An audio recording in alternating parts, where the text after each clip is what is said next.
जय हिंद मेरे विद्यार्थियों, मैं नीलम चौधरी आपका आपके YouTube परिवार सत्य अकेडमी ढिकोली पर स्वागत करती हूँ, अभिनंदन करती हूँ। और हम अपनी करंट सीरीज को आगे बढ़ाते हैं, जनवरी की करंट सीरीज को। तो चलिए चलते हैं नेक्स्ट।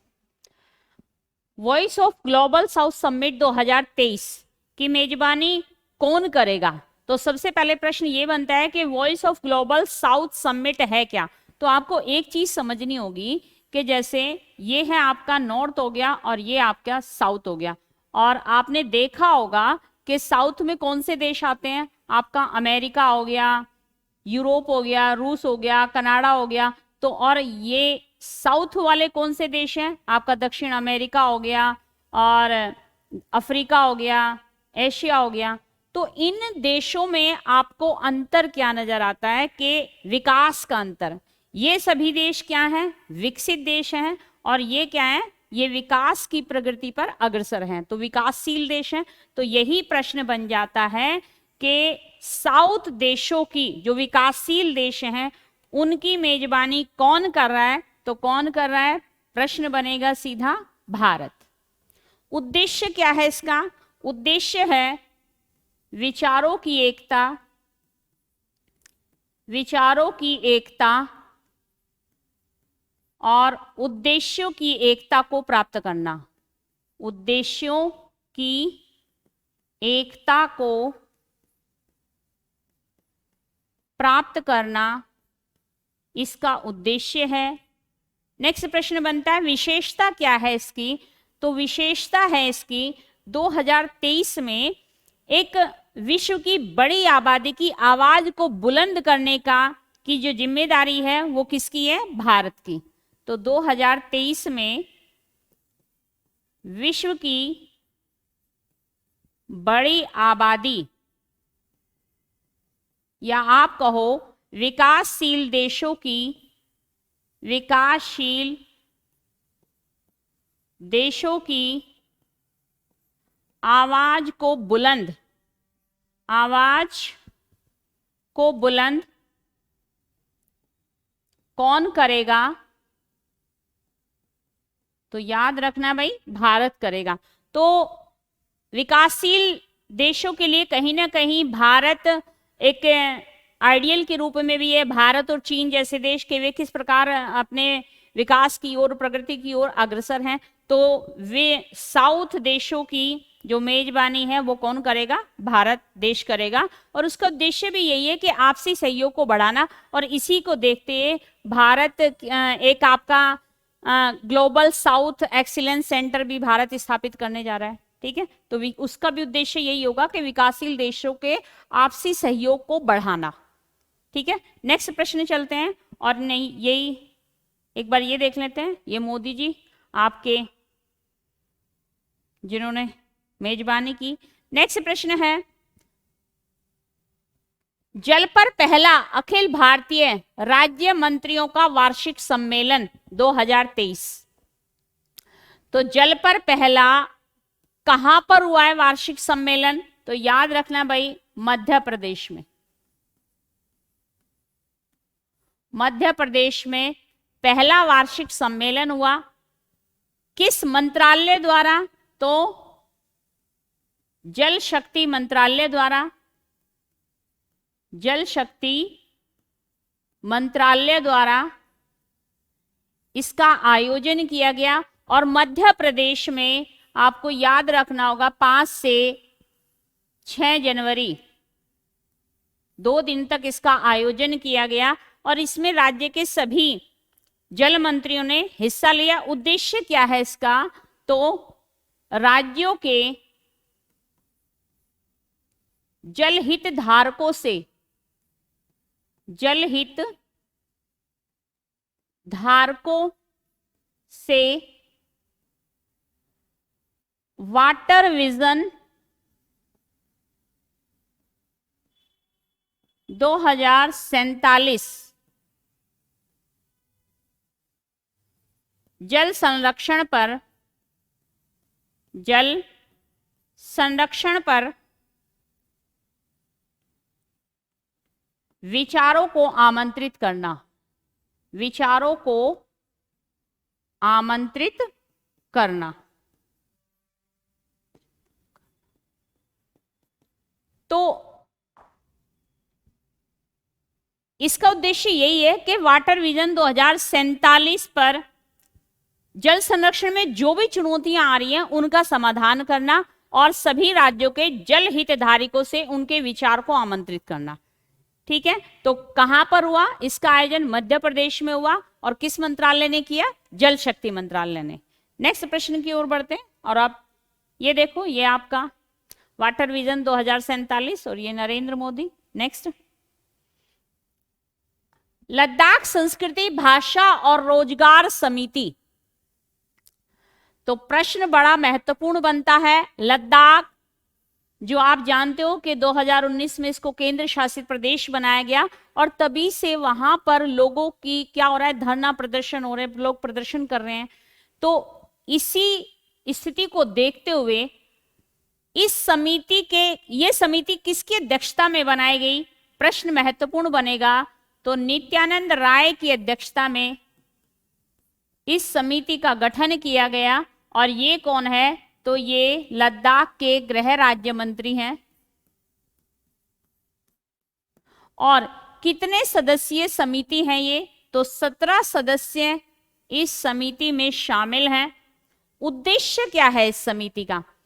तो मैंने जैसे प्रश्न से पता चल रहा है कि लद्दाख की विशिष्ट भाषा, संस्कृति और रोजगार को संरक्षण देने के लिए ये समिति बनी है। और ये समिति केंद्रीय अधिकारियों से बात करेगी और आपस में बातचीत कर ही लद्दाख में कार्य किए जाएंगे।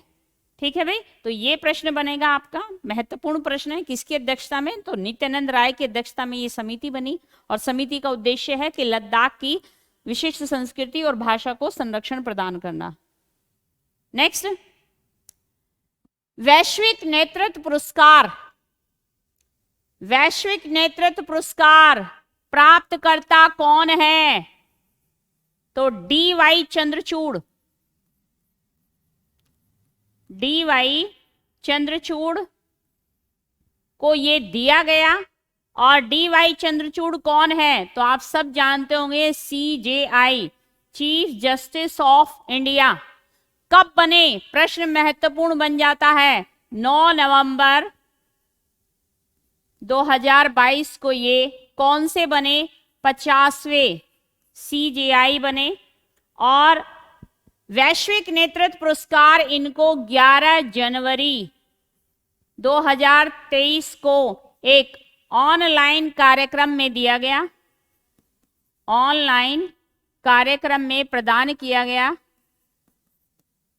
तो ये आपको याद रखना है, प्रदानकर्ता कौन है, वैश्विक नेतृत्व पुरस्कार देता कौन है?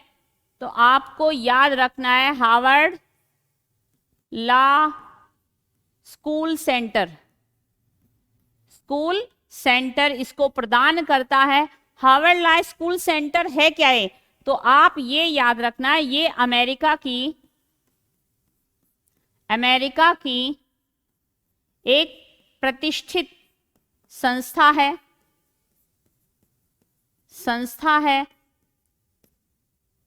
विशेषता क्या है इस पुरस्कार की? तो आपको ये भी याद रखना है कि ये किसको दिया जाता है? तो विश्व भर में कानूनी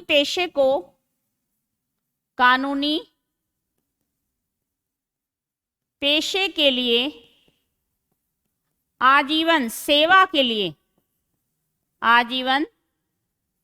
सेवा के सम्मान में ये दिया जाता है। और किसको दिया गया? तो DY चंद्रचूड़ को ये पुरस्कार दिया गया। देता कौन है? Harvard law school centre. और जैसे कि मैंने आपको बताया, ये अमेरिका की एक प्रतिष्ठित संस्था है। और आपको एक बात और बता दें कि DY जो चंद्रचूड़ है, इसी हार्वर्ड लॉ से इन्होंने क्या किया था? LLM की डिग्री प्राप्त की। और ठीक है, और यहीं से जुरिडिकल साइंस से ही इन्होंने डॉक्टर की उपाधि प्राप्त की थी। ठीक है, तो ये भी प्रश्न। नेक्स्ट है वैश्विक नेतृत्व पुरस्कार, तो हम आपको दिखाते हैं इनकी फोटो, तो ये है डीवाई चंद्रचूड़। आगे बढ़ते हैं, नेक्स्ट प्रश्न है 26वां राष्ट्रीय युवा महोत्सव 2023 किस राज्य में मनाया गया? तो भाई आपको याद रखना है कर्नाटक के हुबली में इसका आयोजन किया गया। उद्घाटनकर्ता कौन थे? तो याद रखना उद्घाटनकर्ता थे इसके पीएम नरेंद्र मोदी ने उद्घाटन किया। थीम क्या है इसकी? तो थीम है इसकी विकसित भारत, विकसित भारत, विकसित युवा और विकसित भारत, विकसित भारत, ये इसकी थीम है। अब प्रश्न बनेगा राष्ट्रीय युवा दिवस कब मनाया जाता है? तो राष्ट्रीय युवा दिवस कब मनाया जाता है? तो आपको ये भी बताना है 12 जनवरी। और किसकी जयंती पर इसको मनाया जाता है? तो स्वामी विवेकानंद की जयंती पर, स्वामी विवेकानंद की जयंती पर इसको मनाया जाता है। अब प्रश्न बनता है अंतर्राष्ट्रीय युवा दिवस कब मनाया जाता है? तो आप याद रखना 12 अगस्त को मनाया जाता है। अंतर्राष्ट्रीय युवा दिवस कब से मनाया जा रहा है? तो 12 अगस्त 2000 से इसको मनाया जा रहा है। तो आपको मैं ये भी बता दूं यूएनओ ने 17 दिसंबर 1999 से अंतर्राष्ट्रीय युवा 1999 में इसको पारित कर दिया था कि भाई अंतर्राष्ट्रीय युवा दिवस कब मनाया जाएगा? तो 12 अगस्त को मनाया जाएगा और पहली बार ये 12 अगस्त 2000 में मनाया गया। ठीक है, और यूएनओ ने अंतर्राष्ट्रीय युवा वर्ष किसे घोषित किया? तो ये भी महत्वपूर्ण प्रश्न बन जाता है कि युवा वर्ष, अंतर्राष्ट्रीय युवा वर्ष ये मनाया गया था आपका 1984 में। ठीक है, और तभी से 1984 से ही तब से 12 जनवरी को राष्ट्रीय युवा दिवस मनाया जाता है। इसका उद्देश्य यही है मनाने का कि भाई युवाओं में नई ऊर्जा का संचार करना, ठीक है, उन्हें समाज से परिचित कराना। Next, Samudrayaan mission. Samudrayaan mission उद्देश्य क्या है इसका? तो आपको उद्देश्य बता देना है कि भाई अब आकाश के बाद में समुद्र की गहराई में जाना है और खनिज संसाधनों को खोजना, खनिज संसाधनों को खोजना, इसका उद्देश्य है। तो अब हम समुद्र के अंदर भी खनिज संसाधनों को खोजने के लिए उतर रहे हैं। ठीक है, तो हम भी उन देशों में शामिल हो चुके हैं जैसे विकसित देश शामिल हैं। नेक्स्ट है अन्य जानकारी। तो अन्य जानकारी के लिए मैं बता दूं कि भारत 3 लोगों को समुद्र तल से 6000 मीटर गहराई में खनिज संसाधन के लिए किस वाहन में? तो मत्स्य वाहन में 3 लोगों को भेजा जा रहा है। ठीक है, तो ये इसकी विशेषता है और हम आपको दिखाते हैं मत्स्य वाहन। ये है वो मत्स्य वाहन और इसको भेजा जा रहा है 3 लोगों। इसकी एक विशेषता ये है कि ये 12 से 96 घंटे लगातार 3 लोगों के साथ समुद्र की गहराइयों में रह सकता है।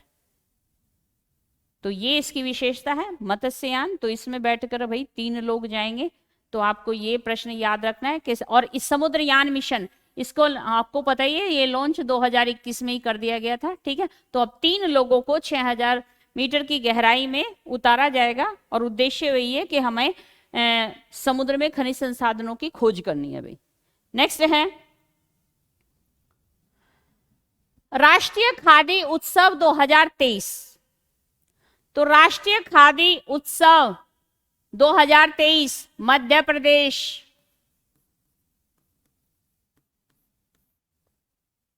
ठीक है। तो मध्य प्रदेश के भोपाल में इसका आयोजन किया गया। उद्देश्य क्या है? खादी को बढ़ावा देना,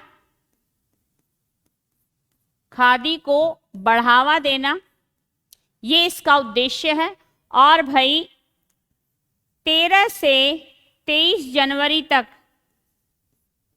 ये इस कार्यक्रम को चलाया गया। और मध्य प्रदेश के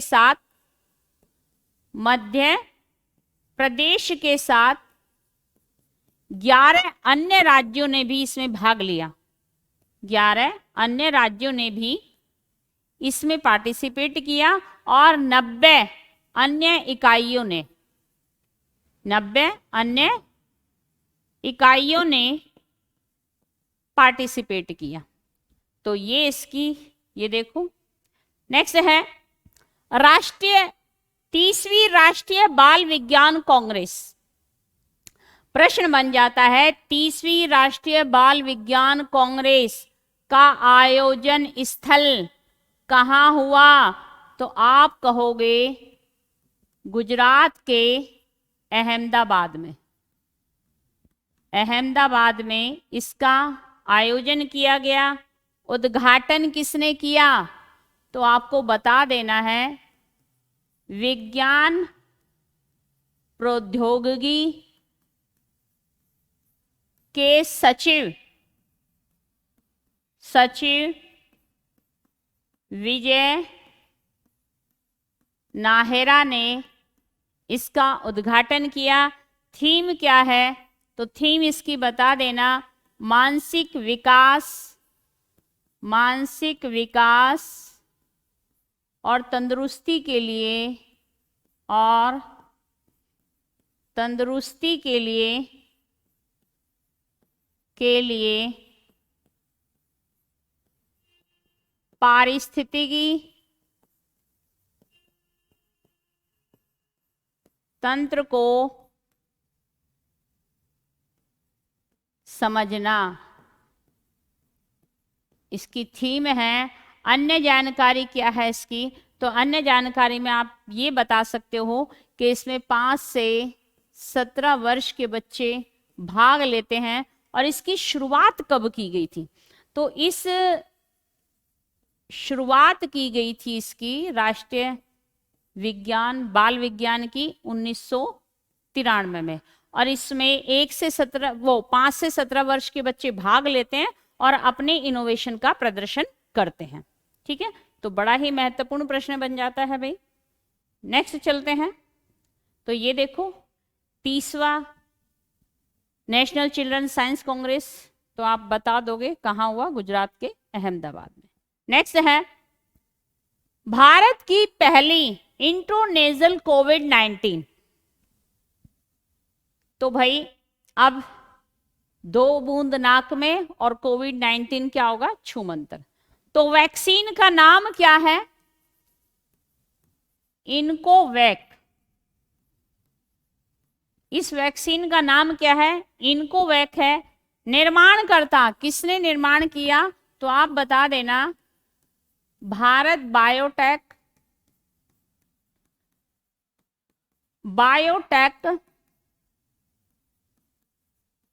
बायोटेक्नोलॉजी रिसर्च ने इसको बनाया भाई। लॉन्च करता कौन है? तो केंद्रीय स्वास्थ्य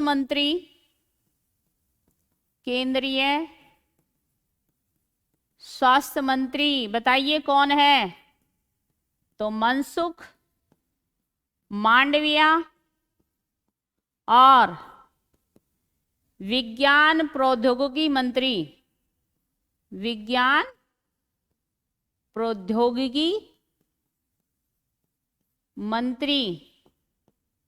कौन? तो आप बता देना जितेंद्र सिंह, जितेंद्र सिंह ने इसको लॉन्च किया। ठीक है, तो बड़ा अच्छा महत्वपूर्ण प्रश्न है भाई। इस वैक्सीन का नाम बता देना है आपको, इनको वैक। नेक्स्ट, तो ये है वो आपकी वैक्सीन, 2 बूंद नाक में और आपकी ये छूमंतर। नेक्स्ट, सुभाष चंद्र बोस आपदा प्रबंधन पुरस्कार 2023। तो भाई सुभाष चंद्र बोस आपदा प्रबंधन पुरस्कार, महत्वपूर्ण प्रश्न बन जाता है, किस संस्था को दिया? तो आप संस्था, किस संस्था को दिया गया ये, तो आपको बता देना है कि भाई 2023 का है वो ओडिशा राज्य आपदा प्रबंधन संस्था को दिया, संस्था, और लुगलेई फायर स्टेशन, इनको ये दिया गया भाई। ठीक है, इन दोनों को ये दिया गया है। एक बार मैं आपको ये बता दूं कि सुभाष चंद्र बोस आपदा प्रबंधन जो पुरस्कार है, ये पुरस्कार संस्था को भी दिया जाता है और व्यक्तिगत रूप से भी दिया जाता है।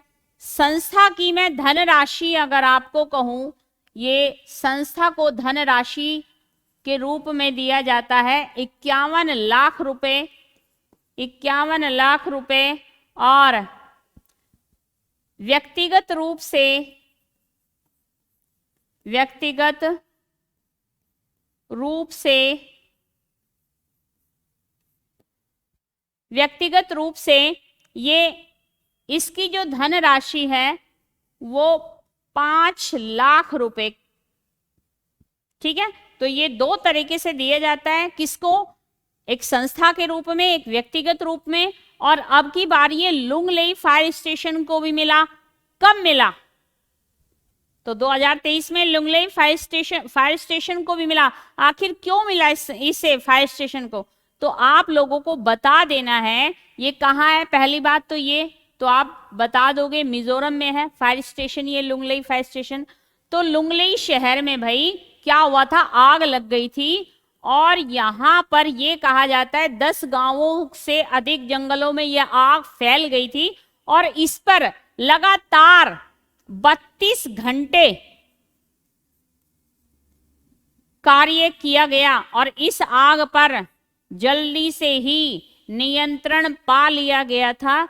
तो ये प्रश्न बन जाता है। तो ये मैं आपको बता दूं, ये जो गुजरात आपदा प्रबंधन पुरस्कार 2023 है, ये संस्था के रूप में भी दिया जाता है, व्यक्तिगत रूप से भी दिया जाता है, और इस बार 2023